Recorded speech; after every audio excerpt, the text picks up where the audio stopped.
समस्त अपेक्षार अंत घटिला। अंगनवाड़ी दीदी सरकार बड़ निष्पत्ति।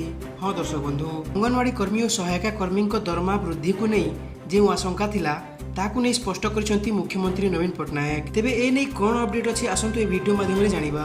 अंगनवाड़ी कर्मी और सहायिका कर्मी दरमा वृद्धि को नहीं जो बद चली ताकू नहीं बड़ घोषणा कले राज्य सरकार एवं 5T सचिव पीके पांड्यान। दिन राति धरी अंगनवाड़ी कर्मी राजरास्तार ओह्लाई निजर दाबी पूरण करने सरकार को गुहारी करुथिले, जहाकू आखि आगरे रखी राज्य सरकार तांकर सबु दाबी पूरण करिवे बोली आश्वासना दैछन्ति। एहा सहित 5T सचिव अध्यक्ष वीके पांड्यान कहिसन्ति जे बहुत शीघ्र अंगनवाड़ी कर्मी एमबीके सीआरपी एवं पाचिका मानकर दरमा वृद्धि करा जिवो। अंगनवाड़ी आशा एमबीके सीआरपी समस्त दरमा बढ़ाइबाट खूब शीघ्र आपण माने खुशी खबर पाइबे। जो परिमाण रे अंगनवाड़ी कर्मी काम करुछन्ति सही परिमाण रे तांकु दरमा न मिलुथिबाकु नै सरकारक पाखरे असंतुष्ट प्रकाश कले अंगनवाड़ी कर्मी। एहाकु आखि आगरे रखी माननीय मुख्यमंत्री बहुत शीघ्र दरमा वृद्धि हेबो बोली समस्तक आगरे प्रतिश्रुति दैछन्ति। आउ से अंगनवाड़ी कर्मी समस्त दाबी पूरण करिवे बोली कहिसन्ति। ता सहित से विधवा और भिन्नक्षम भत्ता मध्ये वृद्धि करिवे बोली कहिसन्ति। 5T सचिव वीके पांड्या निर्वाचन पूर्व अंगनवाड़ी कर्मी और सहायिका कर्मी दरमा वृद्धि करिवे बोली